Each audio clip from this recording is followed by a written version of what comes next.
Martin Luther King Jr. National Historical Park. Donc la visite vient de commencer. Aïe! Est-ce que tu crois que l'Afrique peut s'unir sans la violence, utiliser l'amour? Si certains sont parvenus à le faire, pourquoi pas les autres? Si les Américains ont arrivé à bâtir avec l'amour, pourquoi pas les Africains? Donc c'est notre tour de prendre le relais. États-Unis d'Afrique, on est là, on arrive.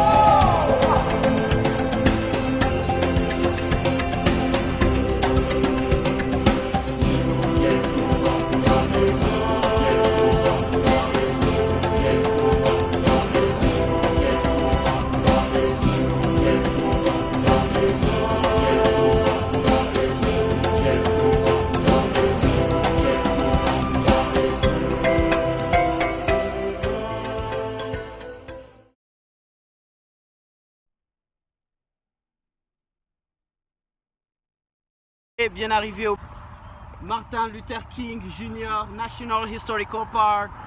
Donc la visite vient de commencer.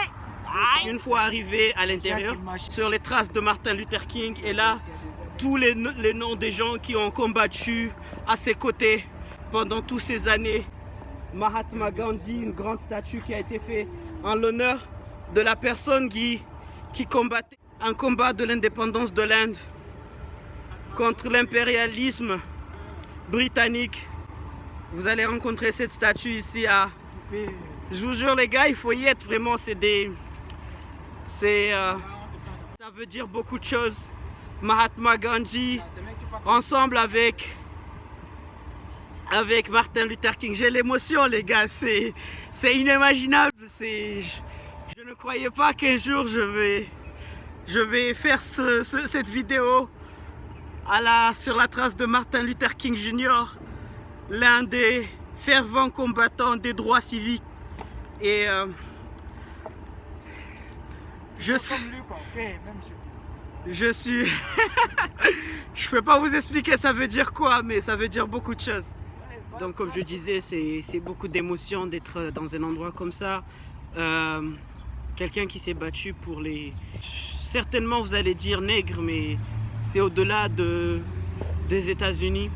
Donc le centre maintenant est devenu le centre national historique de Martin Luther King. C'est un centre géré par le gouvernement fédéral.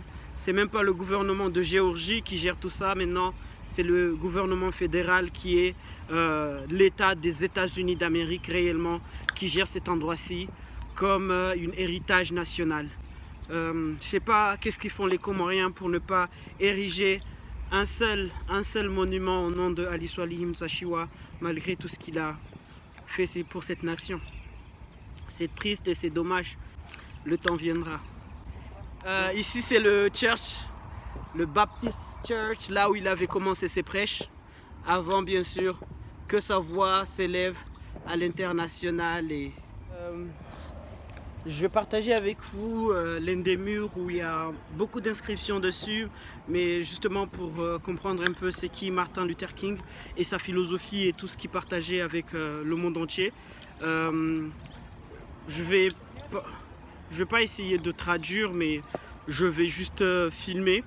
Peut-être je vais mettre en description ou sinon mettre, je sais pas, la signification de chaque partie. Mais voilà, l'histoire c'est de pouvoir en premier lieu pouvoir lire en réalité ce qui est écrit sur ces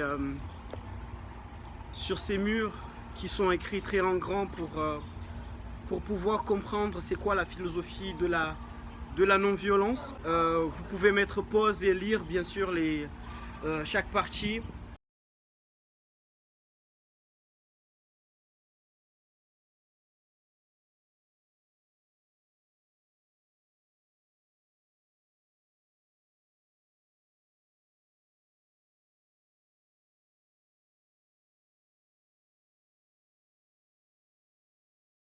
Je commence au 6, 5 jusqu'au premier. Donc, principe 6, non-violence, believe that the universe is on the side of justice. Donc, que c'est la justice qui l'emporte à chaque fois. Principle 5. Donc, principle 5, non-violence choose love instead of hate. Nous choisissons l'amour au lieu de la haine. Pour la non-violence, holds that suffering can educate and transform people and society. Non-violence seeks to defeat injustice, not people. Donc la non-violence veut combattre bien sûr pas les gens mais l'injustice. Le principe numéro 2, c'est que la non-violence cherche à gagner des amis et à comprendre l'autre. Et aussi la non-violence is a way of life for courageous people.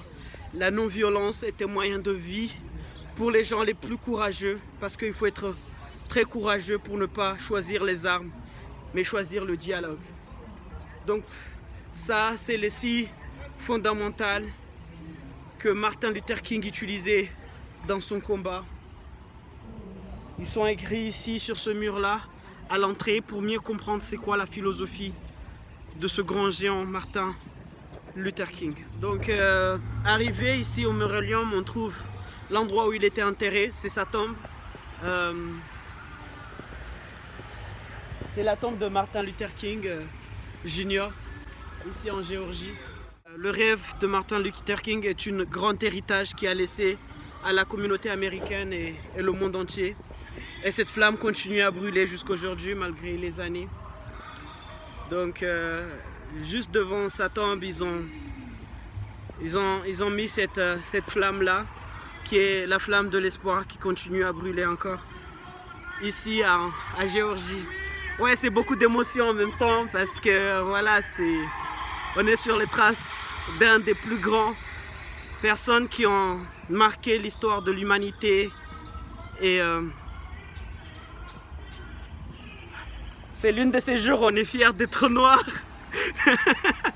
On le dit avec fierté, fier d'être noir, et c'est pas pour dire qu'on n'est pas les autres couleurs, mais voilà, on est tous humains, n'est-ce pas, Lukinson? One day live in a nation where they will not be judged by the color of their skin, but by the content of their character.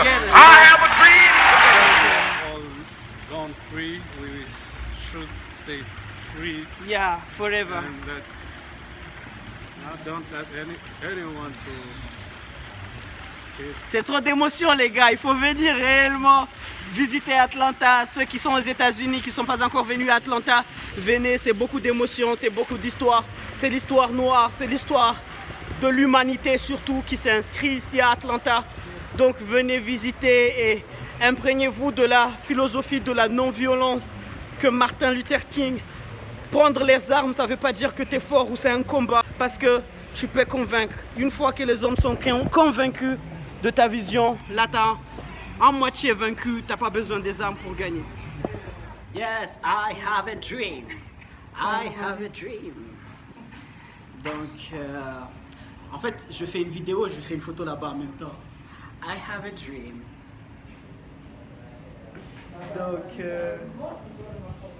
Donc ça, c'est l'une des phrases les plus connues de Martin Luther King.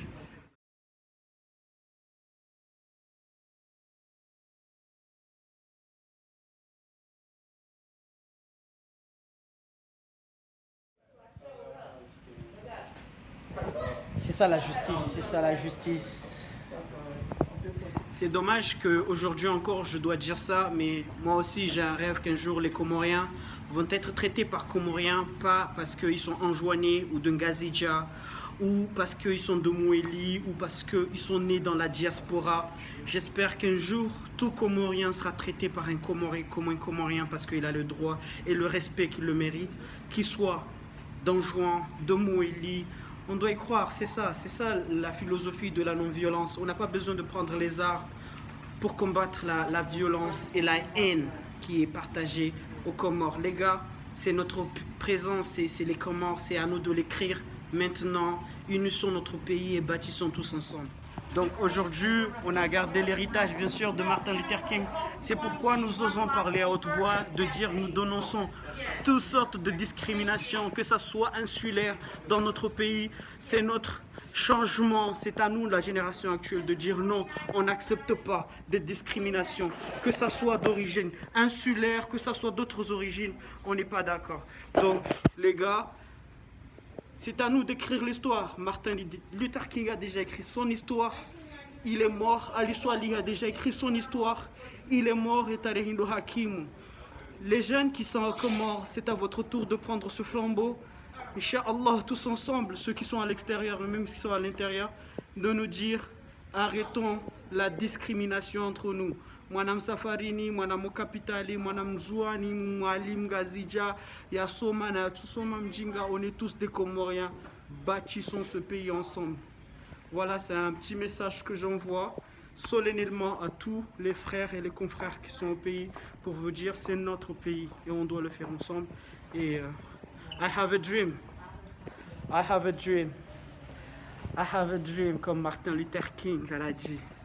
Donc, le tour continue encore au mémorial de Martin Luther King, Historical Park. Suivez-nous, grand frère. Grand frère, il est bien sûr toujours occupé à... Fanuel, ça va? Ça se passe comme tu veux? Ouais. Sinon, tu as aimé tout ce qu'il y a dedans, Ouais, c'est pour la philosophie de la non-violence. Est-ce que tu crois que l'Afrique peut s'unir sans la violence, utiliser l'amour? Si certains sont parvenus à le faire, pourquoi pas les Africains? Si les Américains ont arrivé à bâtir avec l'amour, pourquoi pas les Africains? Donc c'est notre tour de prendre le relais. États-Unis d'Afrique, on est là, on arrive.